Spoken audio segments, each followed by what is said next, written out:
Hey queens, hey queens, hey queens.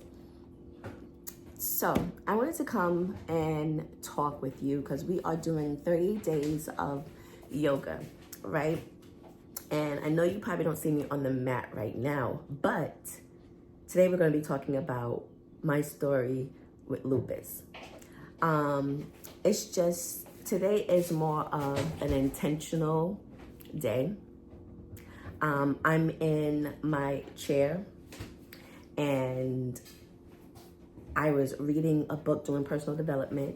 I was journaling, and this is yoga. When you are being intentional in showing up for yourself, for your health, you're good. You are being aware in your steps and what you need to do in order to grow, right? So sorry for the noise. This is my life as in my lupus form and as a mom, okay? So you'll hear some noise here and there background. But we have to ask ourselves, do I accept myself as I am? That is that question we should ask ourselves, okay? I was going for my personal training license and I was Zumba certified. And for those who know about Zumba and the certifications and stuff like that, for each level, you have to get certified. So I was going for my children and juniors license. And all of a sudden, I start getting sick, right? Meanwhile, I was already working in the social work field, and I was Monday through Friday, 9 to 5, working on the road, up and down people's stairs, going into people's residencies, and so forth. And not really realizing how much it was putting a toll on my body, right? So I say that to say the stress that I was enduring, okay, and let alone having children, okay? And I have 5 children.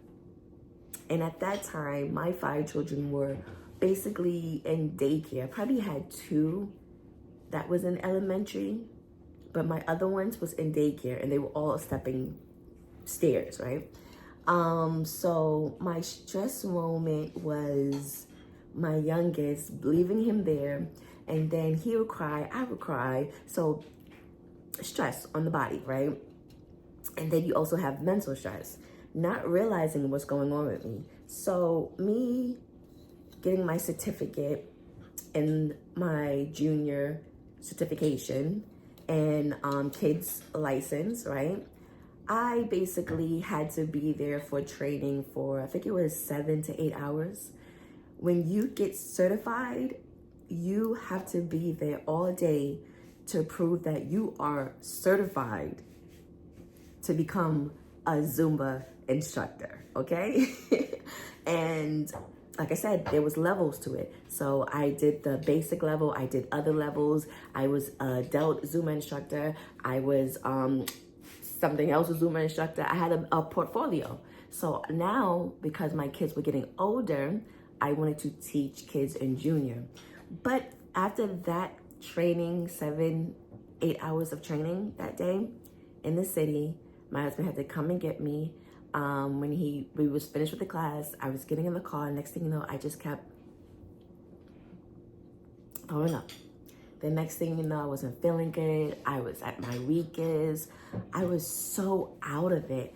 And next thing you know, weeks came along. I started to just sleep so much. Going to work, coming home to sleep. It became a pattern. And my husband was noticing that pattern. And then after a few weeks, a month or so, he's mentioned it to me. He was like, babe, I think we need to really get you checked out because I noticed how you're always sleeping so much. You're so tired, right? You gotta realize your health issues, they build up, right? And because I am so big on energy, I'm a chakra energy coach. I am certified in yoga. And I'm going to go further into that conversation later, because this was something that was recommended to me by the doctors, to try yoga, right? But before I get there, my husband said the fact of, go get checked out. I go get checked out. Next thing you know, the doctors are telling me that, oh, you have Lyme disease. I'm like, Lyme disease? I don't know what Lyme disease is. So then they gave me medication. I forgot it started with a D or something like that. I took that medication, went back to the doctors, and I already have chronic anemia, right? So that I've always dealt with, being low in blood, right? So because I had a blood transfusion in 2009 after I had my youngest daughter. And then I've always had issues with my energy, my iron. So I've always had chronic anemia, right? But go back to the doctor after the certain days of medication you're supposed to take for this Lyme disease, whatever it's called. And next thing you know, the doctor is telling me that, oh, your ANA is high. Okay, what does that mean? I don't know nothing about any of this stuff. But when he tells me this, right, I was at work, at my desk. I don't know nothing about an ANA. I took blood work. And then to break it down to me, when I was like, okay, what is that? Oh, you have lupus. And then he went into details with something else. And then when he's talking about autoimmune disease and blah, blah, blah, my mind just went fogged. I had anxiety that day. I didn't know what anxiety felt like until that day.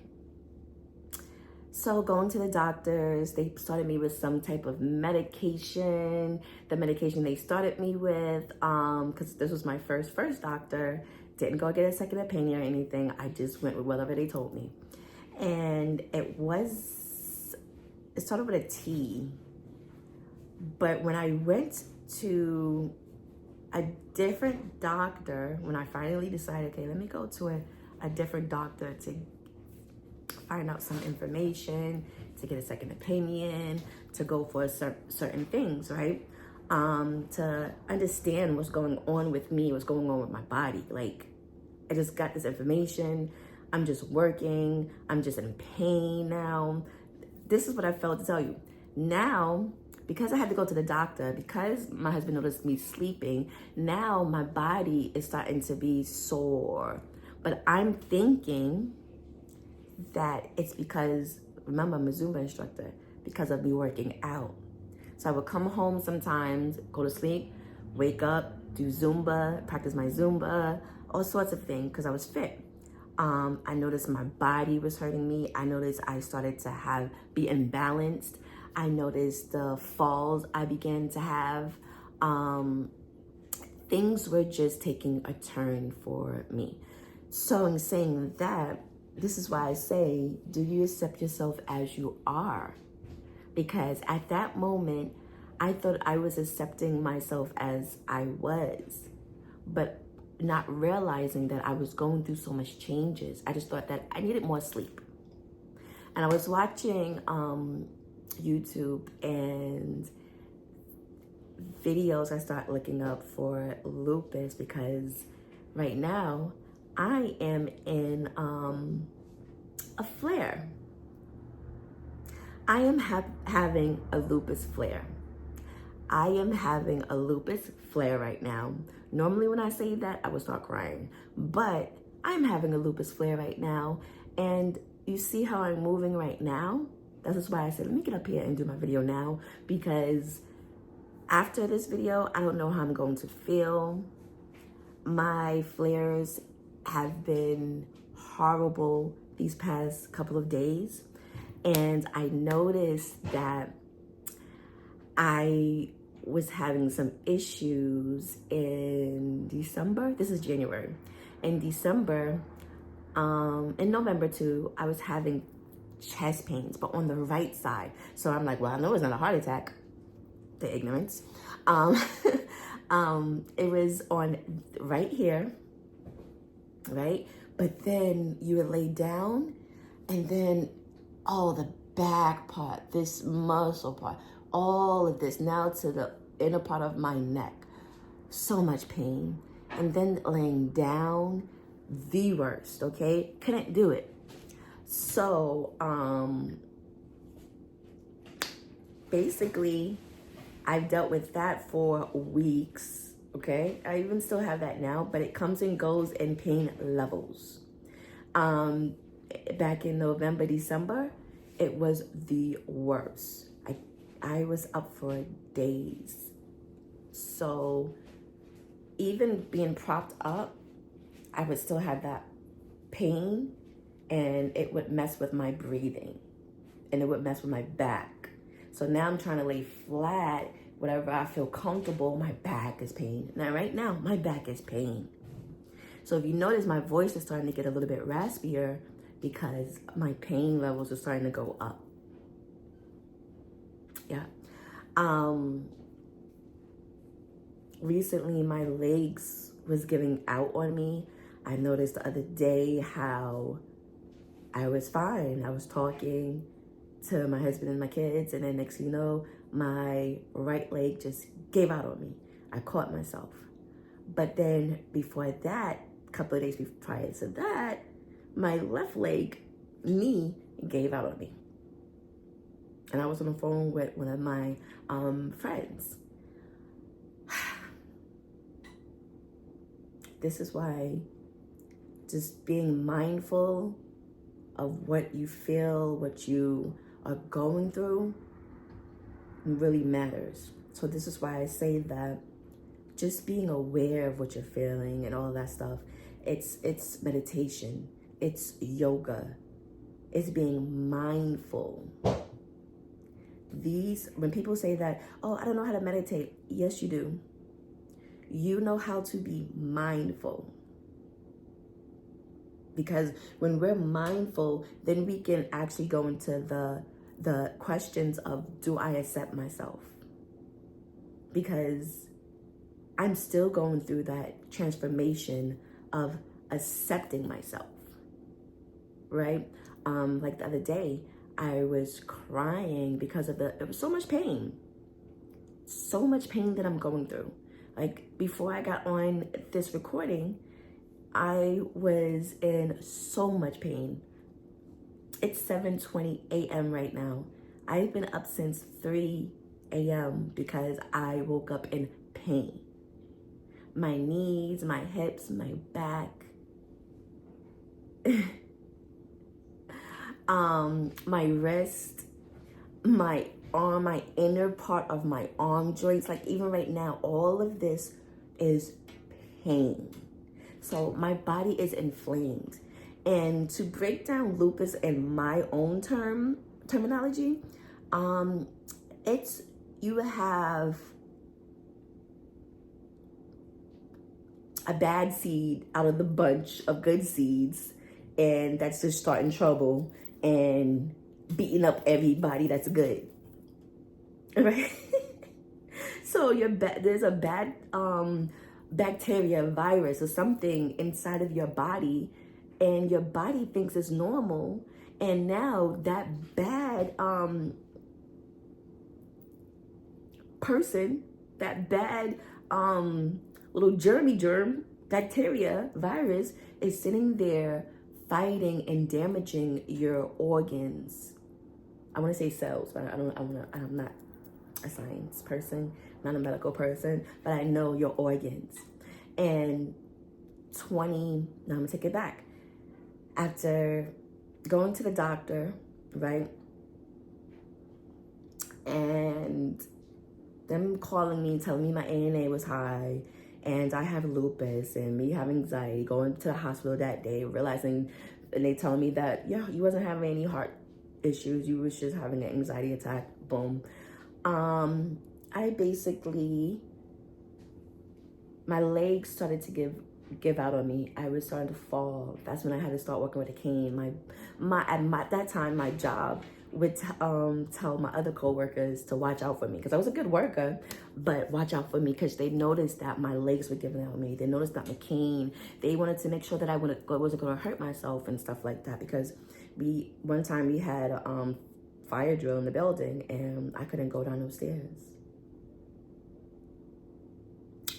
I could not go down those stairs. I was in so much pain. They had to help me down the stairs. So embarrassing. So embarrassing to even have a cane as a young person, right? In my early 30s. And now something that we have to do and I can't even show that I can do this. And other adults and other people have to help me. Yeah, I was very embarrassed. So in saying that, I basically, that's when I started to fall. That was the period I started to fall, had a cane, and trying to remember everything so I can tell you steps by steps. I started to have hair loss. Patches, and all sorts of things. I just thought my hair was just thinning. I didn't think anything of it. Or making excuses, diagnosing myself. I know we all do that sometimes. A headache comes and then, oh, I just have a headache. Not realizing that it could be a migraine or it could be something worse than a migraine because I have trigeminal neuralgia. That's going to be another video. Trigeminal neuralgia, really quick, is these, I want to say headaches, but they're worse than headaches that come in your head, and it could be on one side or the other side or both sides maybe. I'm not too sure about both sides, but I know that one side definitely. And it could feel as if you have a toothache. Because at that time, I fought them and told them, no, there's something, I have a tooth cavity. I know there's something wrong with my tooth. And it wasn't. The trigeminal is a nerve pain that is coming from the area that, it's so much. But we're going to go and have, if you are interested in knowing more information about trigeminal neuralgia, I definitely will come and drop a video about that, because trigeminal neuralgia with the flashing lights, I couldn't take it, the noise, I couldn't take it, all sorts of things. And then having to deal with lupus, just finding out about that. So I was going through so much.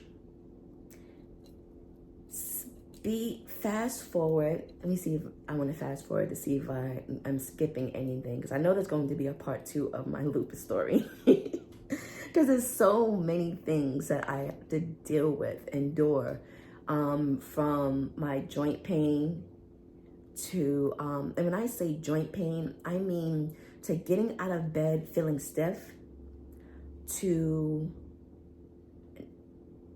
getting out of bed falling, to getting out of bed, how can I say this?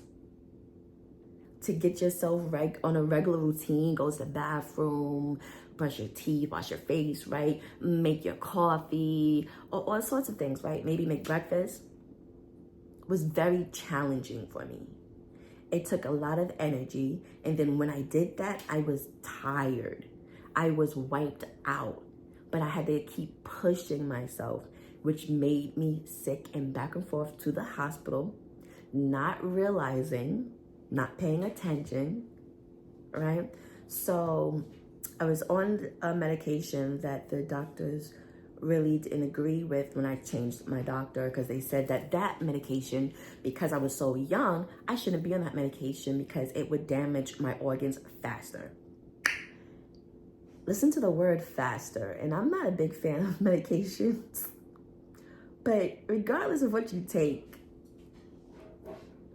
it's going to deteriorate your body. I think my own thing, so I try to do things a little bit healthier, and I want to start a challenge because I need help. Okay, I need to cut back on some meats, because hence the inflammation, hence the me going through being inflamed and not feeling good, right? I have to do something different, and that's part of you paying attention to what you're feeling, how you're feeling, your mood change, right? I went to go take blood work. And back then, me taking blood work, I didn't understand it. I wasn't doing research. I was just doing research on the things that they were telling me. So everything they would say or had on paper, or I would make them write down these words, I would do more damage to my emotions and my mental state than I knew than I was. Like even now, I think maybe I trained myself to educate myself and become stronger, and I had to go through a period of time. I don't know, right? But back before, I was looking things up, crying about it, and just being in a bad state, not accepting who I really was, right? Or the fact that for the rest of my life, because this is what the doctors told me, and this is why I was always in a depressed mood.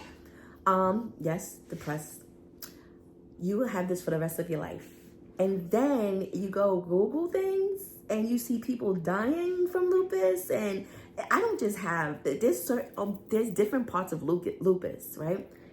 And I don't just have discloid lupus. I don't just have one part of lupus. I have the highest of lupus, the SLE, systemic lupus, or whatever that other word is, whatever, right? But so in saying that, in 2017, I had heart surgery, right? 2015, I just got diagnosed with lupus. Now, before 2015, I was always complaining about my chest, right? And I just thought that I had to get fit and stuff like that, hence to why I went to go do Zumba. I was going for my personal training license, all sorts of things, because I wanted to be healthier. I was heavier. I was 214 pounds before 2014, right? I would definitely post some pictures in my story. I was 214 pounds. And then I started eating healthier, losing weight, getting fit, got into Zumba, going for my personal training license and everything like that. But I diagnosing myself that my chest pains was from me not being healthy. Let's say that, right? So, Demonte, go turn that ringer off in my room.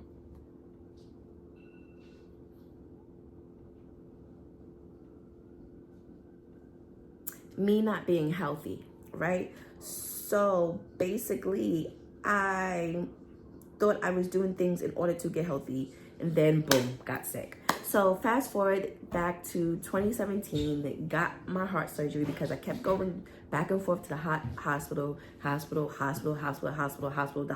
doctors. Everything was fine. I even went home before 2017, I even went home with a device that they had on me. You had to make sure when you took showers, you don't get it wet. You know, that device that you walk around for a month or whatever kind of time frame that they tell you, right? I had it for a month, and then after that, they had me do it a little bit longer because I was having heart palpitations and heart skips. Everything felt weird to me, but it wasn't showing up on any of these devices. Then you go to the hospital, it wasn't showing up on the EKGs or the whatever electro machines that they were doing, right? So I have a big problem with that. Because one day 2017 comes, this was May, because June, I made sure that I got out. Yeah, so May I had my surgery. So April, because I went to go see my grandparents around like January. And around February, the end of February, is when I started having more and more chest pains, okay? I was at work still having more and more chest pains. Coming home, still having more and more chest pains. And I could describe the chest pains as in, my son was 5 years old at the time. You gotta get going, Demonte. And it felt as if he was sitting on my chest. That's how heavy of the pressure it felt. That's how heavy of the pressure it felt. So, in saying that, the last time I ever felt that pressure, I was about to do, my husband left to go to work. I was about to do my youngest daughter's hair, right? And because I just twisted her hair. She just locked up her hair, braided and locking up her hair. That's how young they were. And the next thing you know, I started having chest pains on the couch. On the couch.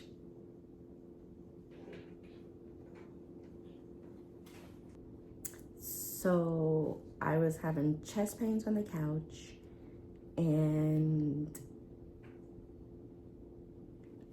went to the hospital, called my husband, we went to the hospital, came right back, we went to the hospital, and then he dropped me and my oldest daughter off there because he had to go to work. So this is a normal routine, me going to the hospital. So I'm there his whole shift. He comes back after his shift, and they're saying that they don't know what's wrong. So he gets upset because now we've been coming back and forth for months. And I've been going to the doctor for months, over a year now. And everybody's saying the same thing. So to me, you're telling me that what I'm feeling is false. Like, you're not believing me. Do you know how frustrating that can feel? When you're feeling something, you're telling people what you're feeling, but then medical doctors are saying there's nothing wrong. Or saying that this could be this. And I'm like, it just doesn't make sense. Right? So my husband gets upset, and he goes off, and he's like, no, there's something wrong. We are not leaving here until my oldest daughter, been here all day, and this is what all y'all can tell me. There's nothing wrong. He go on and on and on. And then the doctor is saying, I understand your concern. We're going to do further testing and blah, blah, blah. So 2 hours go past. They do further testing. And then my husband goes take my daughter home to find out. Their doctors call and said, we found something. As if you're so happy that you found something, and call my husband to tell him that. We found a hole on the right side of her heart. Meanwhile, why no one else could figure that out? My question. And they're trying to say that he said, oh, the reason why we couldn't figure it out before, and because her right side of her heart was on her back. Was on her back. But y'all are medical doctors. If I'm complaining about chest pains and sorts of things, you should do your due diligence in making sure that you show up for me, right? But anyway, moving forward, I stay in the hospital longer. Week go past. We're trying to figure it out. We're doing testing. We're doing all sorts of things. A week, 2 weeks, and then I finally switched my doctor in that hospital, right? And the doctor that I switched to, I'm so grateful for, because he explained to me, he said, okay, 2 things. We can do the surgery inside this hospital, but, and I feel comfortable, but I would rather send you to someone that does this in their sleep. Day in, day out, that's all that they do. I agree with him. This is my heart we're dealing with. You're talking to me about heart surgery. I'm already crying. I'm already going through, So they send me off to another hospital. That same day, I get the heart surgery. A few days later, I leave from the hospital. I'm home. I'm in the wheelchair. And this was me at my heaviest, right? Back to my heaviest. Because remember, I said me before, prior to me being a Zumba instructor, I was heavy. I got fit, got healthy, did my Zumba, did my workouts, lost weight. Back on medications, back from in the hospital, had heart surgery. Now I'm not moving as much. I'm taking medications, more medications, already on steroids. I don't like steroids. And I blow up again in the wheelchair. It was difficult. So now my joints will start messing with me again. I can't really walk like that, all sorts of things. Meanwhile, before, I was heavy on my cane every single day. When I needed my walker, I would walk on that. But my walker came heavily after I had the heart surgery.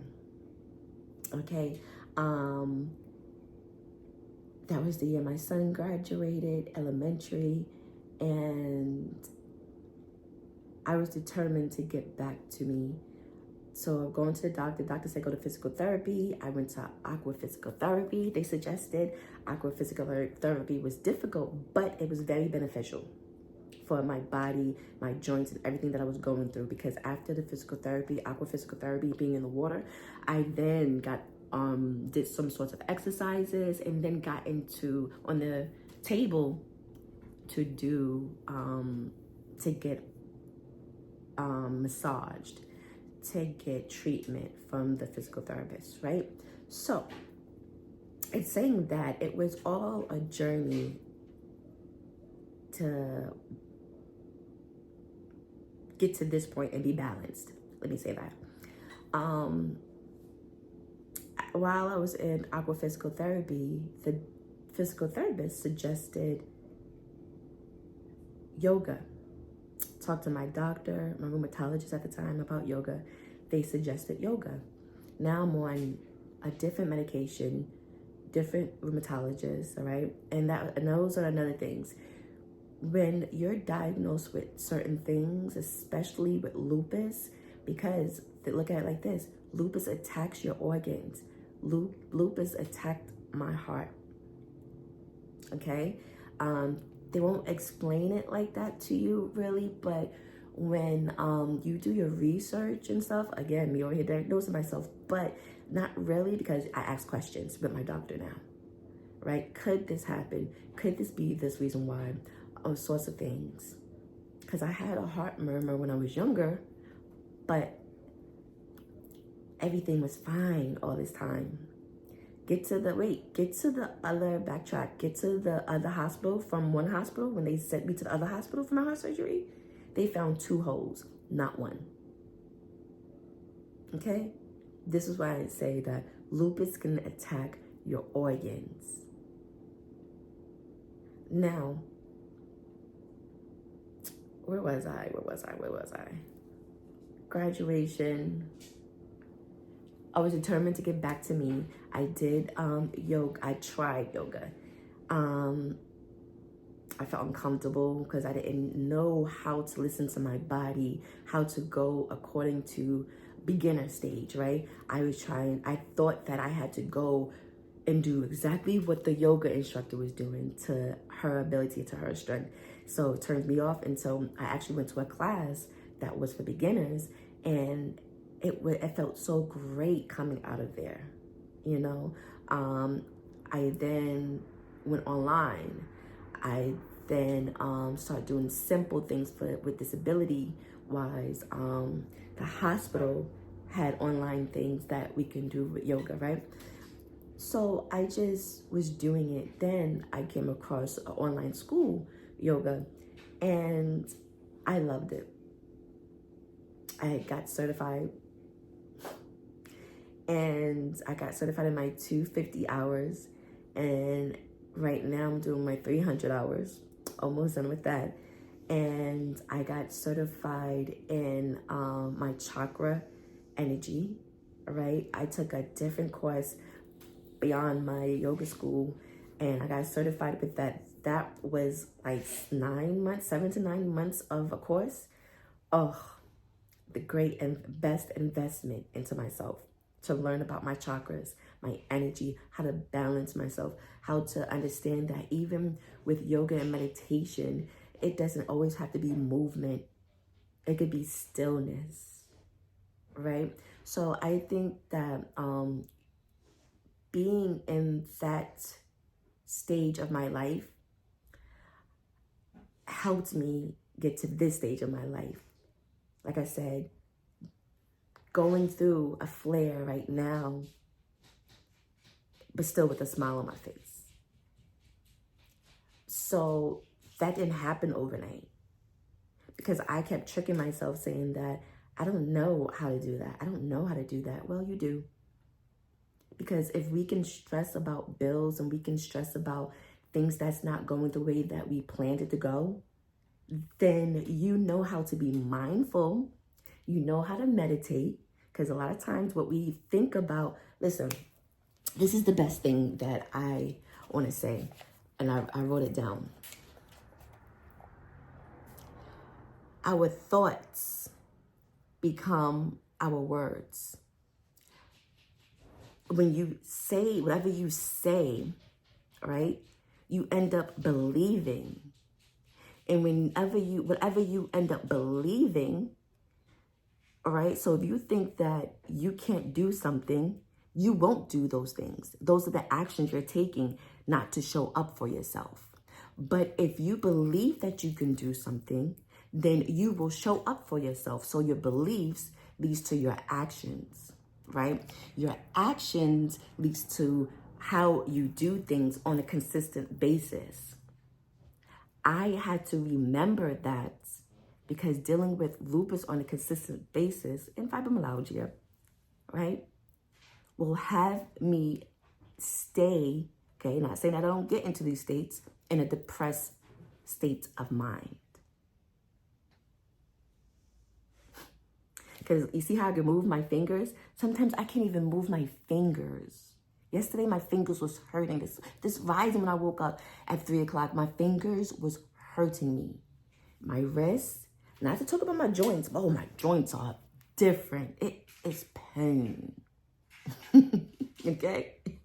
Pain. So remember that. And then your habits, because it depends on how we show up for ourselves, if we do or we don't. Now, you created that reality. You created that reality. So queens, listen, I thank you for allowing me to just talk about my journey with lupus. This isn't at the go tell everything right now. This is just part 1. But that part right there, I want to leave you with, because if we don't allow our thoughts to be positive, then we're going to believe the negative.